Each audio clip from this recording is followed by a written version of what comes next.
Yesus panggil, ku jawab ku kan pergi. Kulihat jiwa yang bersedih, ku jawab ku kan pergi. Pergi beritakan kabar kasih, bagikanlah pengharapan, dan bila aku lemah, Yesus menolongku, karena keputusanku kan pergi.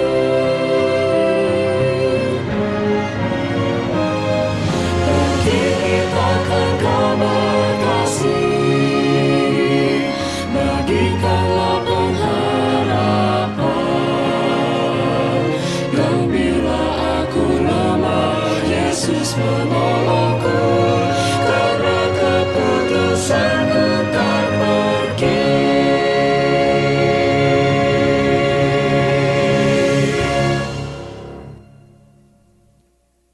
Baik, kita akan berdoa. Bapak di surga, terima kasih untuk waktu yang sebenarnya indah, di mana siang hari ini kami boleh kembali untuk beribadah kepada Tuhan melalui pelajaran Suka Sabat yang akan dibawakan oleh hamba Tuhan, Pendeta Joseph Ringo. Biar urapan dari surga boleh menjadi bagiannya, agar firman ini boleh menjadi kekuatan dalam kehidupan kami, agar kami lebih dekat dengan Tuhan. Berkati masing-masing kami Tuhan, berkati perangkat yang kami gunakan, berkati kami semua selama kami mengikuti Zoom meeting pada siang hari ini. Terima kasih Tuhan, terpujilah namamu, di dalam nama Tuhan Yesus kami persembahkan doa ini. Amin. Baik, Amin. untuk kesempatan yang indah ini kami berikan kepada Pendeta Joseph Ringo untuk mengulas dan membahas pelajaran Suka Sabat kita pada hari ini, hari Kamis. Silakan Pendeta. Shalom dan salam sejahtera, Bapak, Ibu, Saudara-saudaraku yang dikasihi Tuhan. Kembali kita bertemu di siang hari ini, Kamis 11 November, untuk membahas pelajaran Sekolah Sabat kita dengan judul Bukan Karena Kebenaranmu. Kalau pelajaran kemarin memberi judul seorang budak di Mesir menyadarkan kondisi umat Israel atau kondisi bangsa Israel sebagai sesuatu yang tak berdaya, tak mampu, tak bisa melakukan apa-apa terhadap kondisinya, maka di hari Kamis ini kita diberi satu pemahaman tentang bagaimana keselamatan dan konsep keselamatan itu digambarkan begitu rupa melalui kondisi bangsa Israel. Mereka tidak mempunyai daya, tidak punya kekuatan, tetapi kemudian mereka bisa keluar dari perbudakan itu. Dan mereka bisa survive dari situ.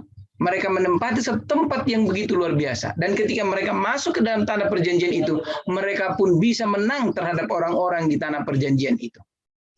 Jawabannya adalah bukan karena kekuatan yang dimiliki bangsa itu. Bukan karena ada sesuatu yang ada pada mereka.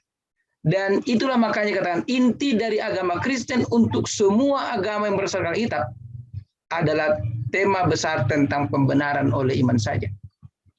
Dan dalam tema pembenaran oleh iman saja dengan mengutip Roma 4 ayat 3, sebab apakah yang dikatakan nas kitab suci? Lalu percayalah Abraham kepada Tuhan dan Tuhan memperhitungkan hal itu kepadanya sebagai kebenaran. Artinya, iman yang dimiliki oleh Abraham, iman yang dimiliki oleh saudara dan saya, telah membuat Tuhan bekerja di dalam diri kita. Membuat yang tadinya kita tidak berdaya menjadi berdaya, tadinya kita tidak memiliki kesanggupan, sekarang memiliki kesanggupan, tadinya kita tidak mengerti menjadi mengerti, tadinya kita tidak memiliki apa-apa menjadi memiliki banyak hal yang bisa kita gunakan.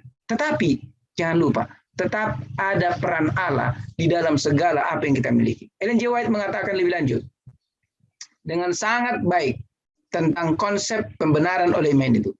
Dikutip dari buku The Faith I Live By halaman 109. Apakah pembenaran oleh iman? Itu adalah pekerjaan Tuhan dalam meletakkan kemuliaan manusia di dalam debu dan melakukan untuk manusia apa yang tidak bisa dilakukannya untuk dirinya sendiri. Ketika manusia melihat ketiadaan mereka sendiri, mereka siap untuk dipakaikan dengan kebenaran Kristus. Dan saudaraku, kalau kita baca Ulangan pasal yang ke-6, saudara mungkin sudah melihat dan membacanya. Ulangan pasal yang ke-9 ayat 1 sampai 6, apa dikatakan oleh ayat-ayat ini? Disebutkan dengan jelas di sini beberapa hal yang menyadarkan bangsa Israel. Dengarlah hai orang Israel, engkau akan menyeberangi sungai Yordan pada hari ini untuk memasuki serta menduduki daerah bangsa-bangsa yang lebih besar dan lebih kuat daripadamu, yakni kota-kota besar yang kubu-kubunya sampai ke langit. Kata ini adalah kata figuratif, kata gaya bahasa hiperbola, yang menunjukkan hampir tidak ada daya untuk bisa memasukinya. Satu bangsa yang besar dan tinggi, orang enak, yang kau kenal dan yang tentangnya kau dengar orang berkata, siapa yang dapat bertahan menghadapi orang enak? Maka ketahuilah, kata Tuhan pada hari ini, bahwa Tuhan Allahmu, dialah yang berjalan depanmu. Laksana api yang menghanguskan. Dia memunahkan mereka dan akan menundukkan mereka di hadapanmu. Demikianlah engkau akan menghalau dan membinasakan mereka dengan segera, seperti apa yang dijanjikan kepadamu oleh Tuhan. Perhatikan ayat ini, dialah yang berjalan di depanmu. Untuk kepentingan siapa? Untuk kepentingan bangsa itu. Sehingga bagaimana? Sehingga yang dianggap membinasakan mereka adalah bangsa itu. Tapi siapa yang bekerja? Tuhan.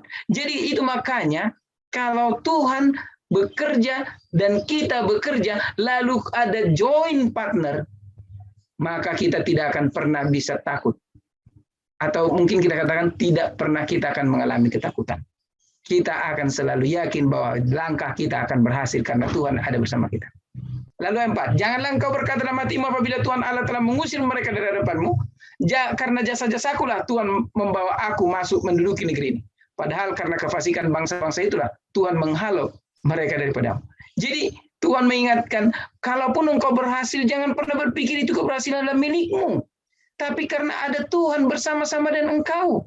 Ayat 5 lebih jelas. Bukan karena jasa-jasamu atau karena kebenaran hatimu, engkau masuk menduduki negeri mereka. Tapi karena kefasikan bangsa itulah Allahmu menghalau mereka dari hadapanmu. Supaya, apa dikatakan? Supaya Tuhan menepati janjinya yang dikerarkan kepada siapa? Kepada nenek moyangmu dengan sumpah. Itulah Abraham, Ishak, dan Yakub. Nah, jadi saudaraku, konsep keselamatan kalau kita baca Efesus pasal 2 ayat 8, apa dikatakan? Karena kamu diselamatkan oleh karena kasih karunia, bukan oleh karena usaha, melalui iman. Nah, jadi kasih karunia dari pihak Allah, dan kemudian diberikan kepada kita yang tidak memiliki sesuatu apapun untuk mendapatkannya. Apa paham ya? Kita tidak memiliki sesuatu untuk mendapatkannya. Contohnya begini, kita punya tubuh berdosa. Tubuh berdosa ini takluk kepada kematian. Seiring dengan umur, atau mungkin kena tabrakan, atau mungkin kena penyakit, atau mungkin apa saja, pasti akan mati dan kolaps. Tetapi, karena kita percaya kepada Allah, tadinya kita yang akan bisa mati, bisa tidak mati. Dan Yesus berkata, di dalam Yohanes 11 ayat 25-26, untuk memenuhi dan membuat kita mengerti apa yang dimaksud dengan Efesus 2:8 ini, akulah kebangkitan dan hidup, barang siapa percaya kepadaku ia akan hidup walaupun dia sudah mati. Artinya kematian yang kita hadapi akibat daripada dosa itu, bagi kita itu tidak ada apa-apanya, karena kita tidak akan mati selama-lamanya. Ini kata kuncinya. Oke, jadi artinya selamat, kita masih akan tetap hidup. Makanya konsep yang dibangun oleh Yesus dalam pikiran umat Tuhan yang mau menerima dia sebagai Tuhan dan Juru Selamat pribadinya adalah kematian dianggap sebagai tidur. Kenapa tidur? Karena tidur merupakan sebuah gambaran bahwa dia akan bangun. Walaupun kita tahu dia mati secara fisik, literalnya mati. Nah, itu makanya Ulangan pasal 9 adalah merupakan bagian yang sama yang diterangkan oleh Paulus di dalam berbagai ayat di dalam Alkitab ini tentang keselamatan. Singkatnya, di sini bagian terakhir daripada pelajaran. Singkatnya, terlepas dari kesalahan-kesalahan Anda, kekurangan-kekurangan Anda, dan kekeras tengkukan Anda, Tuhan akan melakukan pekerjaan yang indah bagi Anda dalam Dia, dan sebagai hasilnya, Tuhan memerintahkan kita untuk menuruti Dia dan hukum-hukumnya.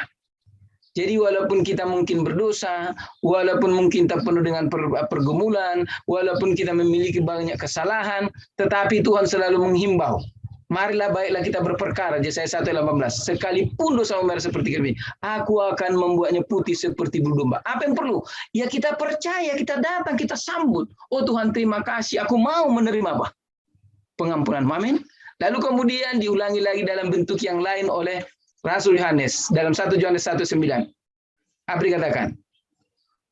Jika kita mengaku dosa kita, maka Ia adalah setia dan adil, sehingga Ia mengampuni kita dari segala kejahatan dan membersihkan kita dari segala dosa-dosa kita. Ini satu hal yang luar biasa. Jika kita. Jadi kalau Tuhan mengundang kita di dalam apa? Di dalam pernyataan Yesaya 1:18, Marilah kita baiklah kita berperkara. Sekarang apa yang dikatakan oleh Rasul Yohanes? Kita datang, sambut dia, itu kira-kira begitu. Sambut perkataan Tuhan itu. Akui dosamu, akui kelemahanmu, bukankah di hadapan Tuhan dan minta Tuhan untuk memberikan apa? Kuasa yang baru. Oh, saudaraku, ini luar biasa. Jadi bukan karena kebenaran kita, saudara. Tapi karena apa? Karena Tuhan mampu dan sanggup untuk memberikan apa saja bagi orang yang menaruh percaya kepada Tuhan. Tapi ingat, kata percaya di sini tidak bisa lahir percaya tanpa kasih. Percaya dan kasih adalah dua hal yang sangat apa? Dekat. Anda boleh mengatakan percaya tapi tidak memiliki kasih, nggak benar. Itu makanya 1 Korintus pasal 13 membangun kita atau membuka pikiran kita untuk mengerti bahwa kasih itu bukan hanya asbun.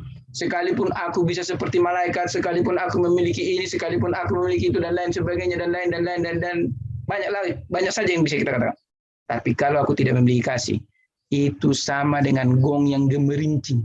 Itu tidak ada artinya apa-apa.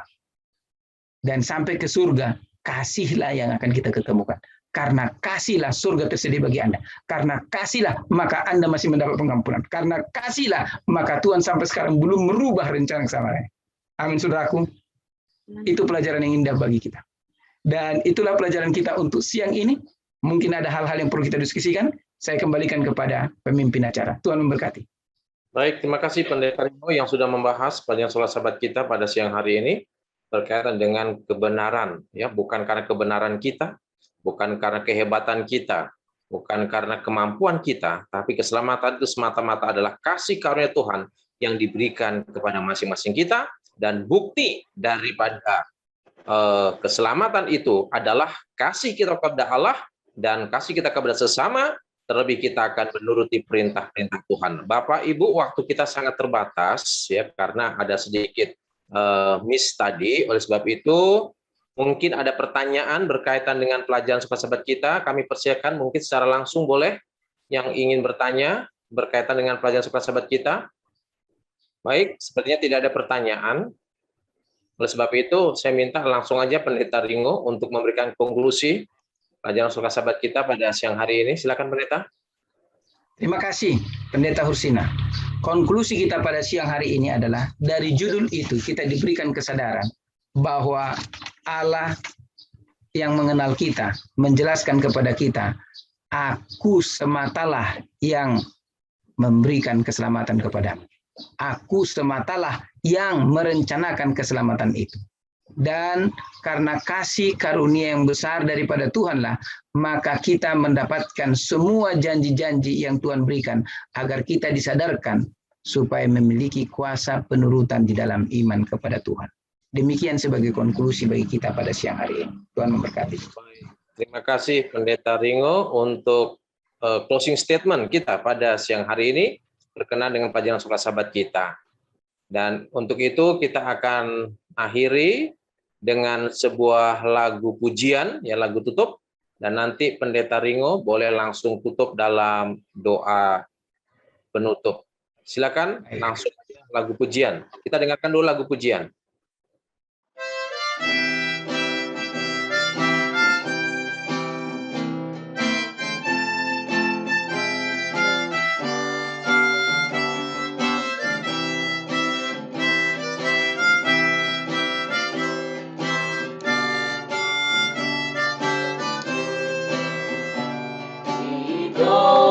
Ini ai Jordani manatap-natapa Utano kanan dauli di masa muloti Tiba-tiba di batang air Rap maradian mahitabe Harmoni Rabyo Yesus Mamuse di negeri yang permai itu terang siang selamanya Yesus dan terang hidup itu malam gelap lalai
Ramarani almari tabe en ehon ma ende disipar monangi kapyo Jesus mamuse.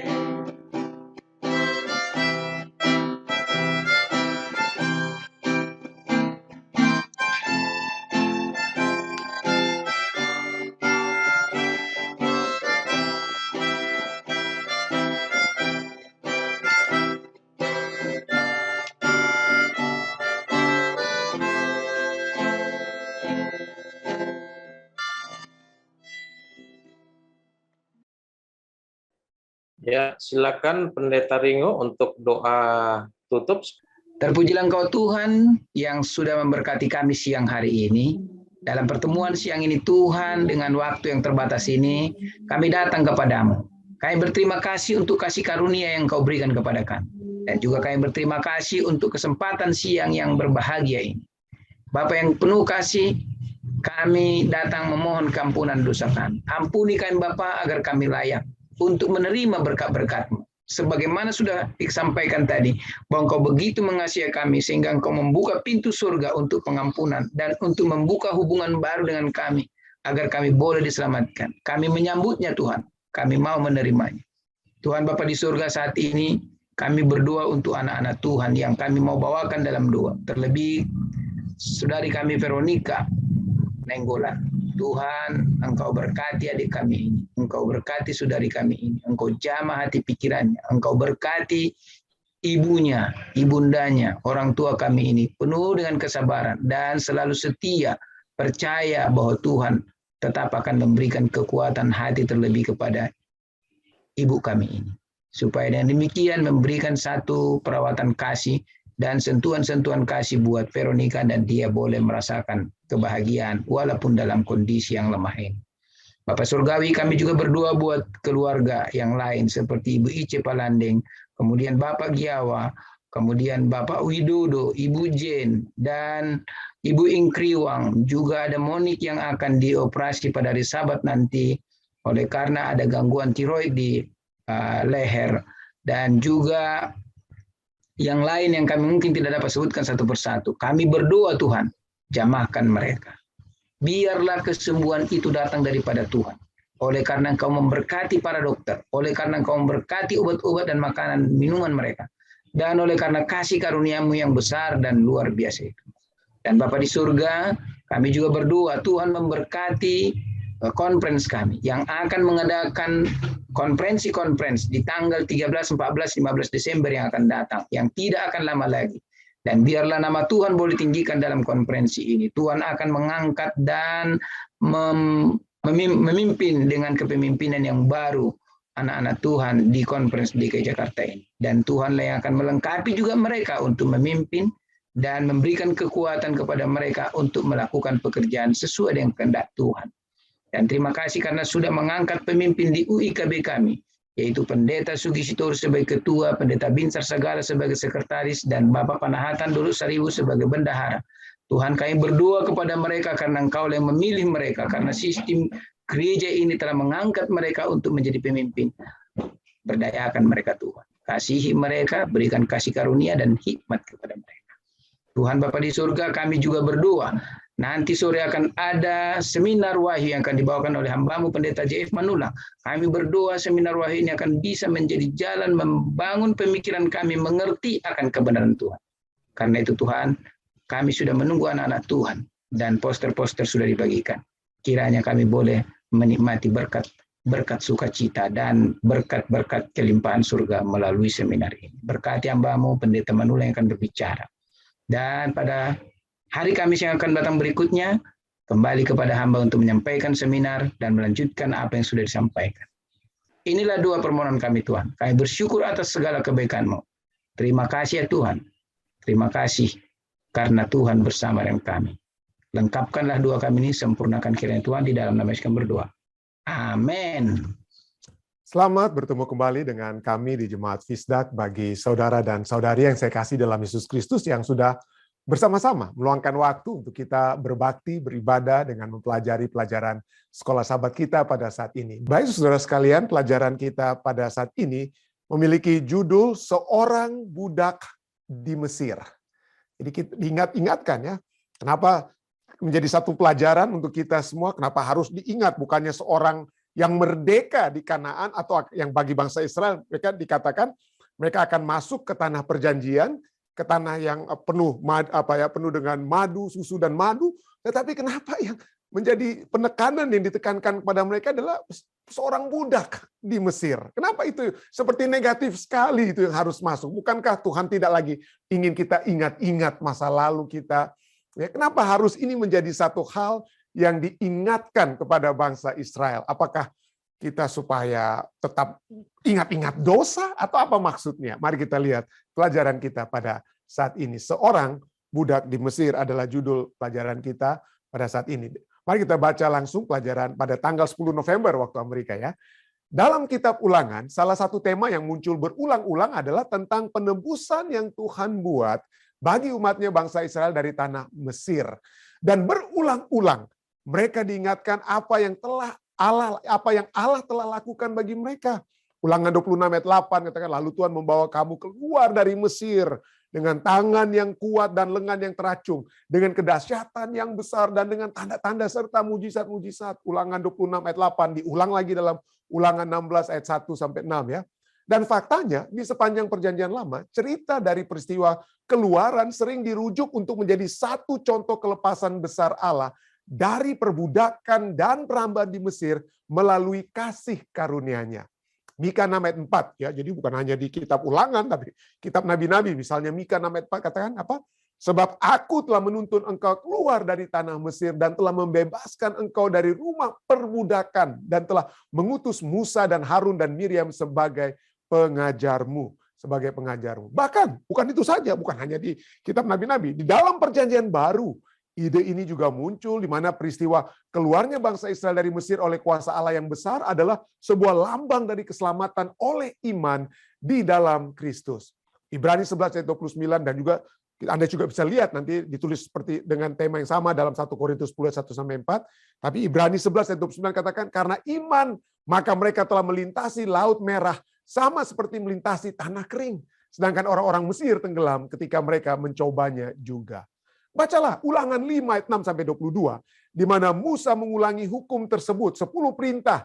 Musa ulangi ya, yaitu ketentuan dasar dari perjanjian mereka dengan Yahweh, dengan Allah ya. Coba perhatikan hukum yang keempat dan alasan diberikan hukum tersebut. Apa yang sedang disampaikan di sini yang menyatakan realitas dari hukum dan kasih karunia. Kalau kita baca Yeremia 6 ayat 22, ayat 6 itu mulai berbicara dengan hukum yang pertama ya. Ayat 6 sampai ayat 8 hukum yang ayat 6 7 hukum pertama, lalu ayat 8 hukum kedua, ayat ke-9 hukum ketiga, lalu kemudian apa? Ayat ke-12 dari Ulangan 5 itu berbicara, kita lihat apa seperti diminta oleh pelajaran sahabat kita untuk kita fokuskan apa? Tetaplah ingat dan kuduskanlah hari Sabat seperti yang diperintahkan kepadamu oleh Tuhan Allahmu. Tetaplah ingat 6 hari lamanya ini engkau bekerja ya dan seterusnya kita lihat ya. Hampir bersamaan dengan Keluaran 20 tentang apa yang Tuhan lakukan, tetapi sekarang penekanannya itu apa ya? Tentang apa yang harus kita lakukan kepada sesama kita juga. Ayat 15, sebab haruslah kau ingat bahwa engkau pun dahulu budak di tanah Mesir dan engkau dibawa keluar dari sana oleh Tuhan Allahmu dengan tangan yang kuat dan lengan yang teracung. Itulah sebabnya Tuhan Allahmu memerintahkan engkau merayakan hari Sabat. Lalu hormatilah ayah ibumu dan hukum-hukum selanjutnya. Anda bisa membaca ya yang bagaimana Tuhan menyatakan. Mari kita terus saja ke apa yang penulis pelajaran sekolah Sabat kita tuliskan ya.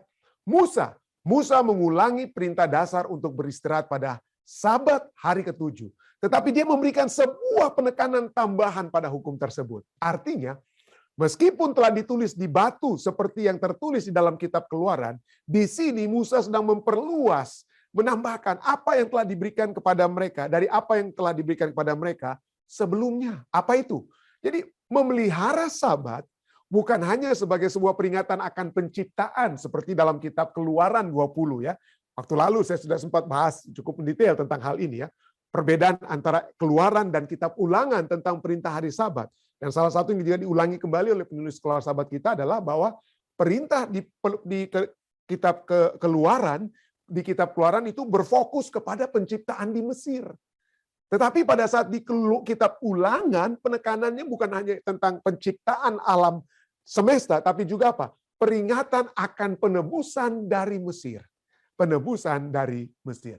Jadi kasih karunia Allah lah yang menyelamatkan mereka dari Mesir dan menawarkan kepada mereka peristirahatan dari pekerjaan-pekerjaan mereka. Ibrani 4 ayat 1-5 juga berbicara yang sama. Sekarang, sebagai respons terhadap kasih karunia yang Allah berikan, mereka perlu untuk menyatakan kasih karunia kepada orang-orang lain. Ya, jadi mereka sudah diselamatkan. Mereka tadinya diperhamba di Mesir. Mereka tadinya jadi budak di Mesir.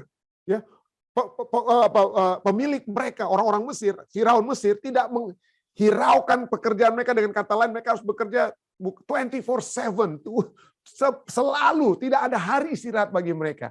Tapi Tuhan keluarkan mereka dari Mesir. Tuhan berikan hari Sabat, supaya mereka bukan hanya mereka beristirahat, tetapi juga orang-orang lainnya yang dapat beristirahat, yang ada bersama-sama dengan mereka.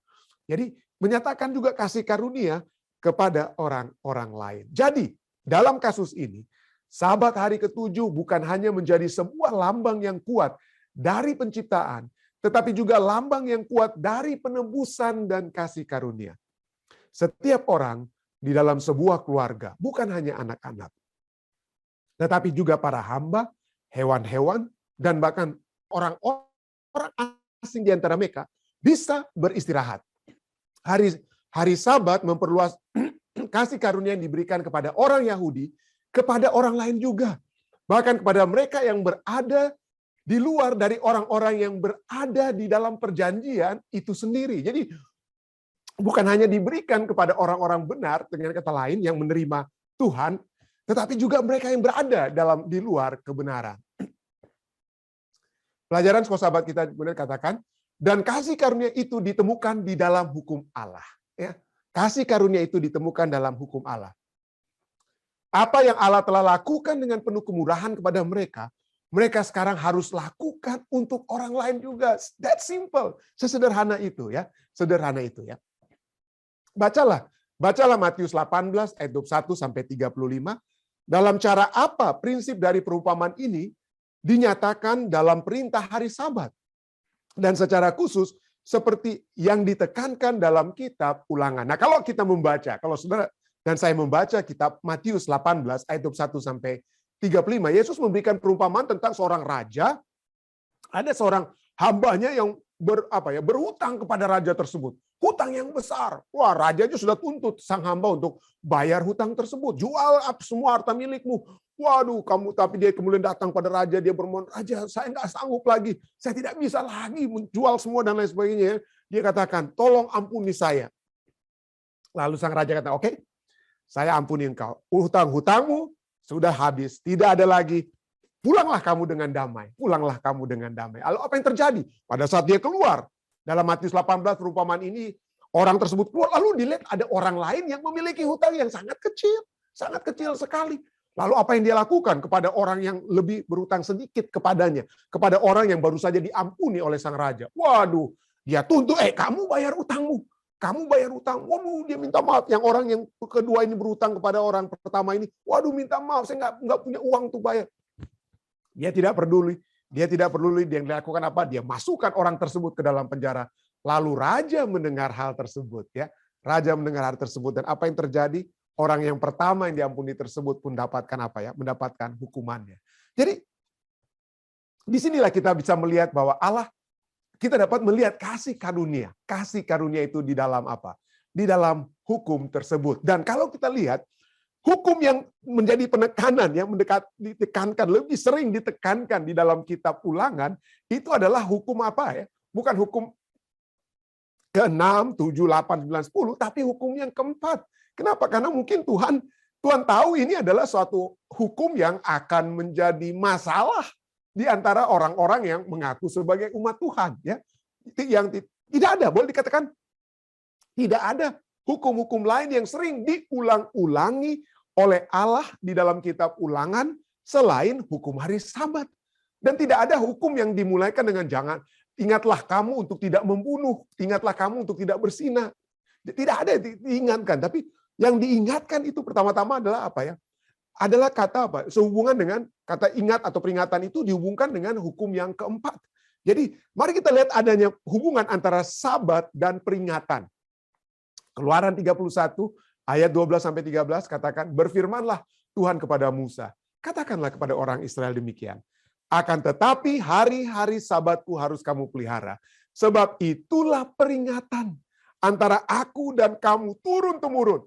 Sehingga kamu mengetahui bahwa akulah Tuhan yang menguduskan kamu.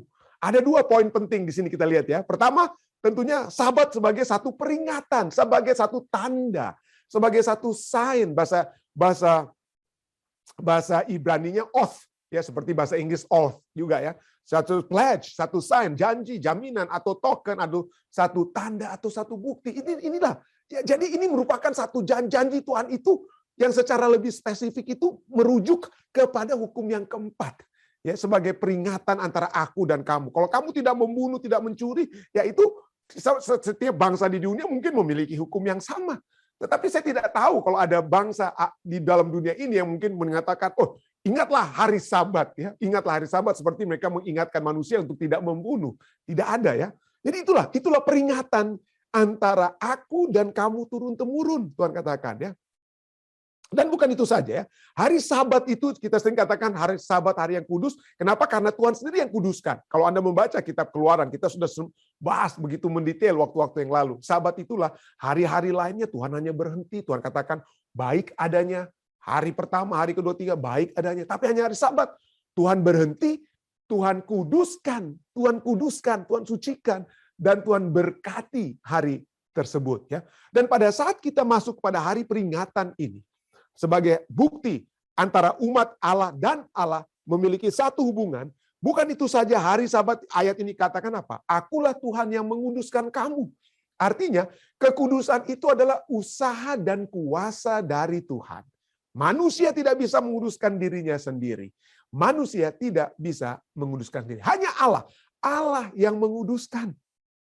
Allah yang menguduskan. Artinya pada saat Allah menguduskan saudara dan saya, Allah juga bukan hanya memberikan kasih karunia-Nya kepada kita untuk menyelamatkan kita dibenarkan, kita dalam keadaan berdosa, kita dibenarkan, tetapi setelah kita dibenarkan, ingat-ingat, setelah kita masuk satu proses dengan istilah pembenaran atau dibenarkan, maka kita harus masuk kepada proses berikutnya itu apa? Penyucian, kekudusan. Dan bagaimanakah kita dibenarkan? Kita dibenarkan oleh Kristus melalui darahnya, kita melalui kematian Kristus. Bagaimana kita dikuduskan? Agar supaya kita hidup dalam kebenaran Tuhan, Allah yang menguduskan kita.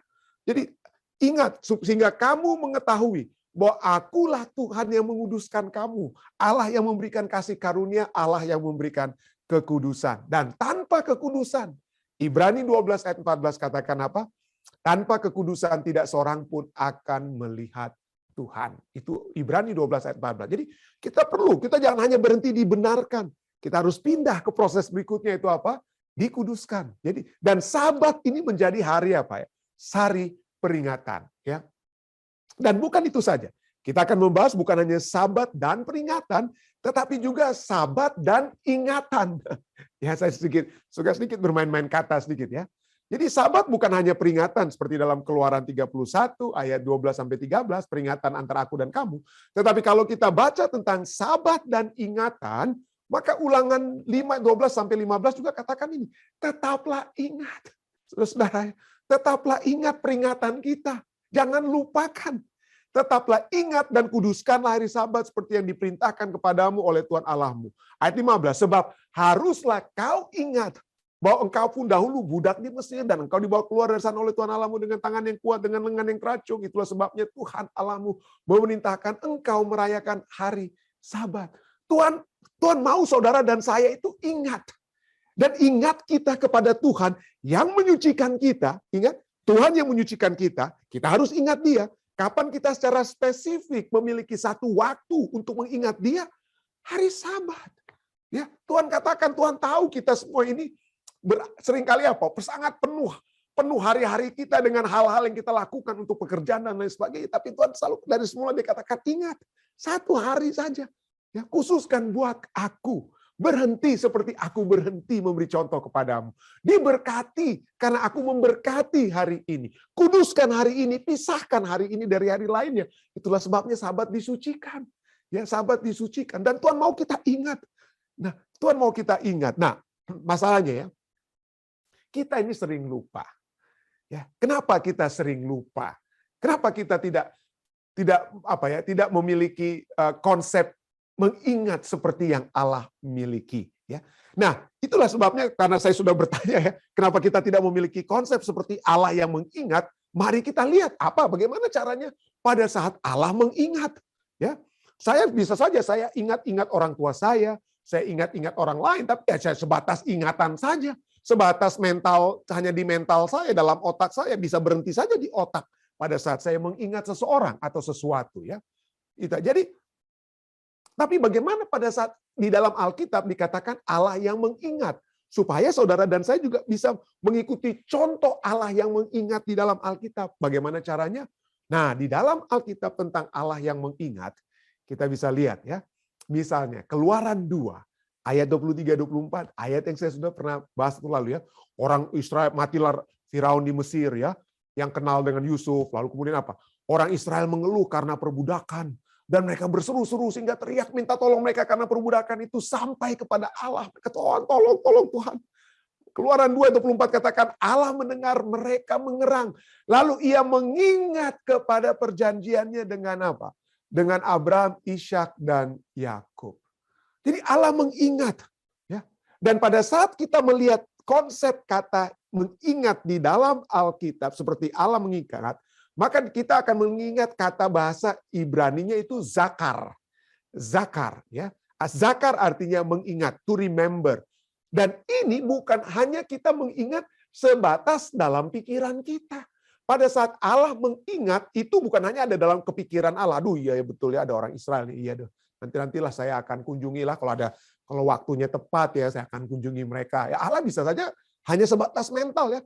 Tetapi di dalam Alkitab kata zakar itu memiliki 2 konotasi. Pertama, mengingat sebagai mental exercise dalam pikiran, tetapi yang kemudian setelah dalam pikiran itu keluar melalui apa? Action, direct action untuk orang yang diingat. Jadi jangan hanya saya mengingat-ingat saudara dan hanya mati di situ saja. Tapi apa yang kita buat berikutnya setelah kita mengingat seseorang atau sesuatu. Ya. Dan kita lihat Kejadian 8 ayat 1 ya, kita lihat ya.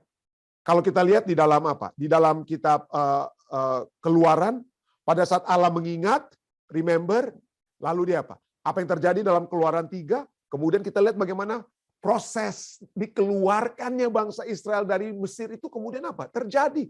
Ada action, direct action di pihak Allah. Dan ini juga kita lihat, setiap kali kata Allah mengingat di dalam Alkitab, misalnya, Kejadian 8 ayat 1.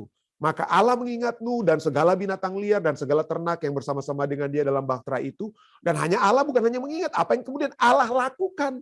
Dan Allah membuat angin menghembus melalui bumi sehingga air itu turun. Jadi kalau Allah mengingat Anda dan saya dan Anda, kita diingat oleh Tuhan, itu artinya Tuhan akan melakukan sesuatu bagi kita. Tuhan akan melakukan direct action bagi kita. Demikian juga waktu Allah mengingat Rahel.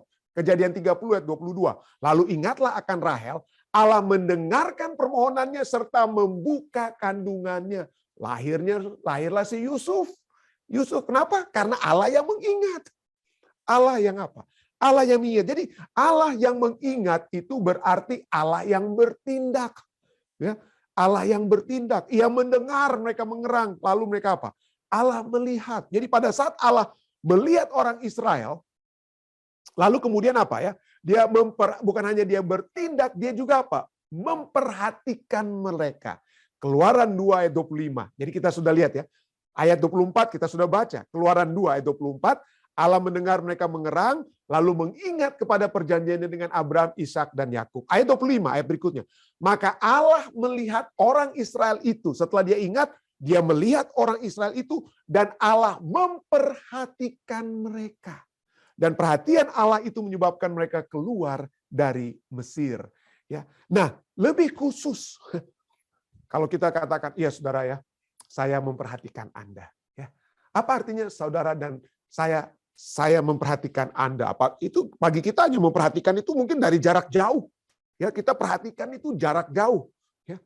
Tetapi pada saat Alkitab, kita sudah pelajari pada saat Allah bertindak, pada saat dia ingat, maka dia apa? Dia bukan hanya di dalam pikirannya, tapi dia bertindak. Tapi bagaimana pada saat Allah memperhatikan?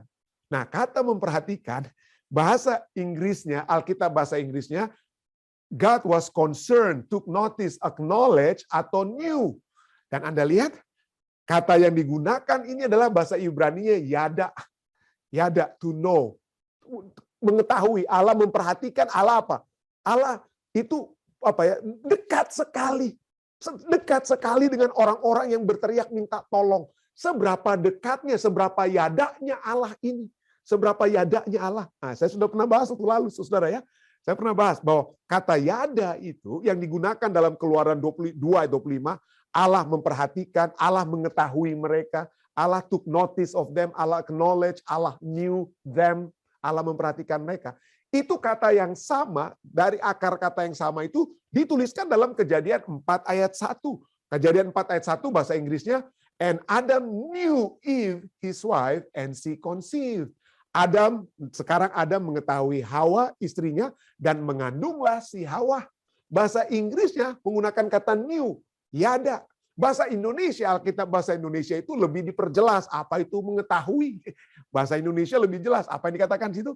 Kemudian manusia itu bersetubuh menjadi satu tubuh, ya, menjadi satu tubuh dengan Hawa istrinya. Ya. Jadi pada saat kita mendengar atau membaca ayat-ayat seperti Keluaran 2 ayat 25, Allah memperhatikan atau kita mendengar Allah memperhatikan saudara dan saya, artinya Allah menjadi satu jiwa dengan kita. Bukan kita menjadi Allah, tidak ya. Kita tidak menjadi Allah. Tetapi Allah betul-betul berada di dalam, istilah bahasa Inggrisnya, in our shoes. Dia memakai sepatu kita, dia merasakan penderitaan kita, dia merasakan keberadaan kita. Itulah kalau Allah yang mengingat, Allah yang memperhatikan, dia bertindak. Kenapa? Karena bukan hanya bangsa Israel yang saat itu menjadi budak, tetapi Allah merasa seakan-akan dia sendiri yang menjadi budak, dia yang dicambuk oleh orang-orang Mesir yang memperbudak umat-umatnya. Karena Allah menjadi satu tubuh dengan umat-umat tersebut. Jadi itulah sebabnya Allah katakan jangan kita lupa. Jangan kita lupa dia. Jangan kita lupa. Hati-hatilah. Hati-hatilah jangan engkau melupakan Tuhan Allahmu. Apabila engkau sudah makan dan kenyang, saya sudah pernah bahas ini ya. Apabila engkau sudah makan dan kenyang, orang Manado bilang sota bae, udah jadi orang di tempat mana, jangan lupakan Tuhan Allahmu. Pada saat engkau sudah makan dan kenyang, mendirikan rumah-rumah yang baik, jangan engkau tinggi hati. Jangan tinggi hati sehingga engkau melupakan Tuhan Allahmu yang membawa engkau keluar dari Mesir, dari rumah perbudakan. Dan bagaimana caranya supaya kita ingat Tuhan? Ingat Tuhan. Ya, pencipta kita yang melepaskan kita. Hari Sabat. Kita menguduskan hari Sabat. Kata yang sama supaya tidak melupakan Tuhan. Pada saat kita sudah makmur dan lain sebagainya, kata yang sama tentang zakar tersebut. Ingat, itu diulangi dalam Ulangan 5, 12-15. Tetaplah ingat dan kuduskanlah hari Sabat seperti yang diperintahkan kepadamu oleh Tuhan Allahmu. Sebab haruslah kau ingat bahwa engkau pun dahulu budak di tanah Mesir dan engkau dibawa keluar dari sana oleh Tuhan Allahmu dengan tangan yang kuat, dengan lengan yang teracung. Itulah sebabnya Tuhan Allahmu memerintahkan engkau merayakan hari Sabat. Engkau diperintahkan hari Sabat supaya engkau tahu engkau dulu budak. Engkau pada saat engkau tahu engkau budak, engkau tahu Tuhan itu. Engkau tahu engkau akan apa? Mengetahui siapa Tuhanmu. Jadi ingat itu adalah mental exercise. Kita ingat, tetapi juga pada saat itu kita ingat, pada saat Tuhan mengingat, ada 2 poin, mental exercise dan apa? Direct action. Itulah sebabnya hal yang sama Tuhan berikan. Ingat Sabat, kenapa? Rayakan Sabat. Kuduskan Sabat. Jangan hanya ingat, kuduskan Sabat. Rayakanlah hari Sabat tersebut. Ya. Jadi inilah poinnya yang kita bisa lihat ya. Jadi Allah tidak ingin kita lupa. Kenapa? Pertama, ada 3 poin yang kita bisa lihat dari ayat-ayat ini ya. Poin pertama, Allah tidak ingin kita lupa tentang keselamatan, ya, keselamatan Allah, keselamatannya, agar supaya kita dapat menurutinya. Agar supaya kita dapat menurutinya. Kita ingat terus apa yang harus kita ingat, sahabat, keselamatan Allah. Allah yang telah menyelamatkan saya. 6 hari Tuhan sudah melindungi saya telah selamat masuk. Ya, kehidupan saya telah dituntun, diberkatinya. Saya dalam apa? Dalam keselamatan Tuhan, khususnya keselamatan dari dosa yang Tuhan sudah berikan, ya. Jadi sebablah haruslah kau ingat bahwa engkau dahulu budak di tanah Mesir dan engkau dibawa keluar dari sana oleh Tuhan Allahmu dengan tangan yang kuat dan lengan yang teracung. Ingat Tuhan, ingat keselamatan itu bukan karena saya sudah jago, tidak, Tuhan. Ya, apapun penghasilan saya, apapun keberadaan saya, apapun pencapaian saya, kebijaksanaan saya, kekayaan saya, semuanya itu telah Tuhan apa ya? Tuhan yang berikan. Tuhan yang berikan. Dan supaya kita lebih menuruti Tuhan. Dan yang kedua, poin kedua, jangan lupa apa? Jangan lupa keselamatan agar kita menurutinya. Poin pertama. Yang kedua, jangan lupa keadaan kita sebelumnya agar kita memiliki pengasihanan atau mengasihi orang lain. Jadi kita diingatkan, kita jangan lupa. Kenapa? Judul pelajaran sekolah sahabat kita, kamu budak. Ya, kamu budak. Kenapa? Supaya kita tahu keberadaan kita. Keberadaan kita itu siapa? Sama-sama budak. Ya, sama-sama budak kita. Dengan kata lain, ya. Ulangan 5:11. Sebab haruslah kau ingat bahwa engkau pun dahulu budak di tanah Mesir. Engkau dibawa keluar oleh Tuhan Allahmu dengan tangan yang kuat, dengan tangan yang teracung. Oleh sebab itu Tuhan memerintahkan engkau merayakan hari Sabat. Selalu diulang-ulangi. Ya. Dan pada saat kita mengingat, aduh saya dulunya budak. Aduh betul ya pendeta, saya dulu waktu pertama kali di Amerika, pendeta, aduh saya numpang-numpang orang, minta tolong orang untuk diantar saya diantar untuk tempat bekerja saya. Ya, pertama kali datang ke Amerika. Kalau saya ingat-ingat itu dia, mungkin saat ini kalau lihat ada orang yang baru datang dari Indonesia, belum punya kendaraan, ya itulah saatnya saya apa ya? Bantu mereka. Bantu mereka, karena saya pernah seperti mereka. Dalam keadaan yang seperti mereka. Ulangan 24 ayat 17-18 juga ya. Untuk diingat supaya keadaan kita sebelumnya. Kenapa? Pada saat kita mengingat keadaan kita sebelumnya, maka kita akan berlaku adil kepada siapapun. Kita akan memberikan pertolongan kepada orang yang memerlukan pertolongan, karena kita tadinya perlu pertolongan tersebut. Ulangan 24, 17, 18, janganlah engkau memperkosa hak-hak orang asing atau anak yatim. Janganlah engkau mengambil pakaian seorang janda menjadi gadai. Haruslah kau ingat bahwa engkau pun dahulu budak di Mesir, dan engkau ditebus Tuhan Allahmu dari sana. Itulah sebabnya aku memerintahkan engkau melakukan hal ini. Jadi yang pertama, keselamatan Allah agar kita dapat menuruti hukum-hukumnya. Kita harus mengingat keadaan kita sebelumnya, supaya kita tidak sombong, tidak iri, tinggi hati. Bukan itu saja. Kalau kita mengingat keadaan kita sebelumnya, maka kita akan memiliki kasih kepada orang lain, pengasihanan kepada orang lain. Dan yang ketiga, apalagi yang harus kita ingat? Hal yang ketiga yang harus kita ingat adalah kita harus mengingat keberdosaan kita. Kita sebagai orang berdosa. Harus kita ingat-ingat, bukannya kita harus lupakan dosa-dosa kita. Mungkin kita harus melupakan dosa-dosa spesifik ya.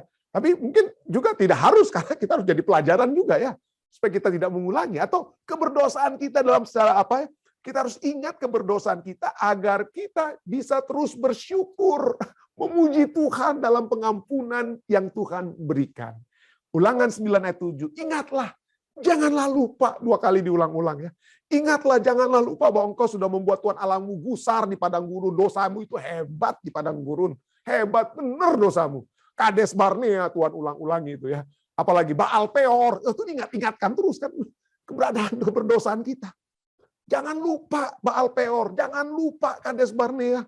Sejak engkau keluar dari tanah Mesir sampai kamu tiba di tempat ini, kamu terus-menerus berdosa. Kamu menentang Tuhan. Jadi kita harus mengingat keberdosaan kita. Kita manusia berdosa, jangan seperti orang Farisi. Yang kita sudah ulang-ulangi, besok malam juga saya akan ulangi sedikit. Orang Farisi, Tuhan, saya nggak berdosa nih, pemungut cukai Tuhan yang berdosa. Pemungut cukai yang berdosa Tuhan. Saya enggak. Saya lebih benar dari dia. Tapi Tuhan mau saudara dan saya mengingat keberdosaan kita. Supaya kita dapat selalu bersyukur. Kita selalu bersyukur atas kemurahan, kasih karunia, keselamatan, pengampunan yang Tuhan berikan. Dan Yesus sendiri katakan, ya. Yesus sendiri katakan apa? Marilah, bukan marilah, berbahagialah orang yang berduka cita karena mereka akan dihibur.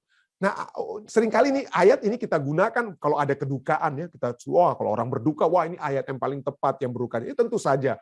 Tapi kita lihat, ya, semua yang apa, ya? Kalau kita lihat semua yang berduka cita di dalam ini, kalau kita sebagai anak-anak Tuhan, janganlah kita berduka cita seperti orang dunia, mungkin seperti begitu, ya. Tetapi apa kira-kira yang dimaksudkan dengan apa, ya? Berkabung di sini, ya. Berbahagialah orang yang berduka cita karena mereka akan dihibur. Apa inti berduka cita yang dalam hal apa? Kematian orang itu mungkin yang poin kedua. Tapi tahukah saudara bahwa poin pertama, the first application, ya, the first application berduka cita yang sesungguhnya yang membawakan apa? Penghiburan, ya, yang membawakan penghiburan yang harus kita syukuri. Itu duka cita yang bagaimana? Atau mungkin saya putar pertanyaannya. Kematian siapa yang saudara dan saya syukuri? Ya, mungkin kalau musuh-musuh kita syukuri kalau mereka mati, ya. Tapi seharusnya kita tidak lakukan, ya. Tapi kekasih kita yang mana yang kematiannya kita syukuri? Oke, itu mungkin lebih tepat pertanyaannya. Kekasih kita yang mana yang kita syukuri kematiannya? Nggak ada, kan? Nggak ada, hampir tidak ada. Hanya ada satu kekasih kita yang mati yang kita syukuri. Siapa itu? Yesus Kristus. Kematian Yesus Kristus yang kita syukuri. Jadi kita berduka cita ini dalam konteks apa kita berduka cita untuk mendapatkan kekuatan atau penghiburan? Inti daripada apa yang Yesus katakan di dalam Matius 5 ayat 4 itu adalah berduka cita seperti misalnya tertulis dalam Yeskiel 9 ayat 4. Saya pernah khotbahkan ini, ya. Aku, Zakaria, bukan Yeskiel, Zakaria, ya. Zakaria 12 ayat 10 katakan, aku akan mencurahkan roh pengasihan dan roh permohonan atas keluarga Daud dan atas penduduk Yerusalem, dan mereka akan memandang kepada Dia yang telah mereka tikam dan akan meratapi Dia, menangisi Dia, berduka cita kepada Dia yang telah mereka tikam, seperti orang meratapi anak tunggal, dan akan menangisi Dia dengan pedih seperti orang menangisi anak sulung, ya. Jadi pada kita semua, pada saat kita pada saat kita berduka cita yang sesungguhnya yang menurut inti dari Matius 5 ayat 4, pada saat kita berduka cita karena saya telah menyalibkan Yesus. Dosa-dosa saya telah menyalibkan Yesus. Kita menangisi dosa-dosa kita yang menyebabkan Yesus harus mati di kayu salib. Dan itulah menyebabkan saudara akan berbahagia kalau itu menjadi duka cita kita. Bukan hanya duka cita oleh sebab dosa-dosa saya pribadi, mari kita juga berduka cita melihat dosa-dosa yang ada di sekeliling kita. Orang-orang yang semakin tidak ramah oleh sebab di masa pandemi kebaikan itu semakin berkurang, orang semakin jahat dan lain sebagainya, ya, kita dapat lihat. Kita melihat semuanya itu kita harus berduka cita. Ya. Dan ini ayat Alkitab juga katakan, Yeskiel 9 ayat 4, firman Tuhan kepada Yeskiel, ya. Berjalanlah dari tengah-tengah kota yaitu Yerusalem dan tulislah huruf T, bahasa Inggrisnya apa, ya? And put a mark, ya. Put a mark, bahasa Indonesia tulislah huruf T, tapi sebenarnya tanda. Tulislah tanda pada dahi orang-orang yang berkeluh kesah. Orang-orang yang berkeluh kesah, ya. Who sigh and cry. Bahasa Inggrisnya apa? Ini orang-orang yang sedang berduka cita, orang-orang yang sigh and cry. Jadi yang pertama dari Zakaria tadi, kita berduka cita, kita meratapi kematian Yesus yang kita salibkan. Sekarang kita meratapi berduka cita oleh sebab apa? Oleh segala perbuatan-perbuatan keji yang dilakukan di sana. Kita berduka cita oleh sebab dosa-dosa saya pribadi, saya berduka cita oleh sebab dosa-dosa umat manusia yang semakin hebat, yang sudah semakin hebat, yang setan telah tawarkan. Dosa-dosa yang mana tadinya itu kekejian, sekarang sudah normal, sudah menjadi normal. Jadi inilah yang poin pertama. Marilah kita berduka cita. Pertama-tama, kita berduka cita karena dosa, ya. Berbahagialah orang yang berduka cita karena dosa. Ya, baru yang kedua, ya, berduka cita karena kematian. Tapi tidak dikatakan kematian sini, kan. Tapi hanya dikatakan berduka cita. Alkitab katakan apa dari dua ayat yang saya baca tadi? Kita orang yang berduka cita dari segi Alkitab adalah berduka cita karena dosanya dan meratap atau berduka cita karena dosa di sekelilingnya. Itulah istilah duka cita yang sesungguhnya yang dimaksudkan dalam Matius 5 ayat 4. Pada saat kita berduka cita karena dosa-dosa kita dan dosa di sekitar kita, maka kita akan dihiburkan. Tuhan akan katakan tidak lama lagi. Saudara-saudari yang saya kasih, tidak lama lagi Tuhan akan datang dan semua dosa ini akan apa? Akan berlalu. Inilah yang Tuhan mau. Tuhan mau agar kita tidak pernah lupa. Jangan kita lupa. Jangan kita lupa apa? Bahwa keselamatan Allah. Jangan kita lupakan keselamatan Allah. Supaya kita dapat menuruti hukum-hukumnya, kehendaknya. Ayat kedua, poin kedua maksud saya. Bukan ayat kedua ya. Jangan kita lupa keadaan kita sebelumnya. Agar kita memiliki pengasihanan kepada orang lain. Ya, kalau saya dulunya student labor di Unclub atau apa, mari kita melihat itu poin lainnya ya. Mari kita lihat keadaan kita sebelumnya. Dan poin yang ketiga, marilah kita mengingat, jangan pernah lupa keberdosaan kita agar kita bisa terus bersyukur di dalam pengampunan Allah. Kiranya ini dapat menjadi bagian kita semua. Saya bawa ini dalam nama Yesus. Amin.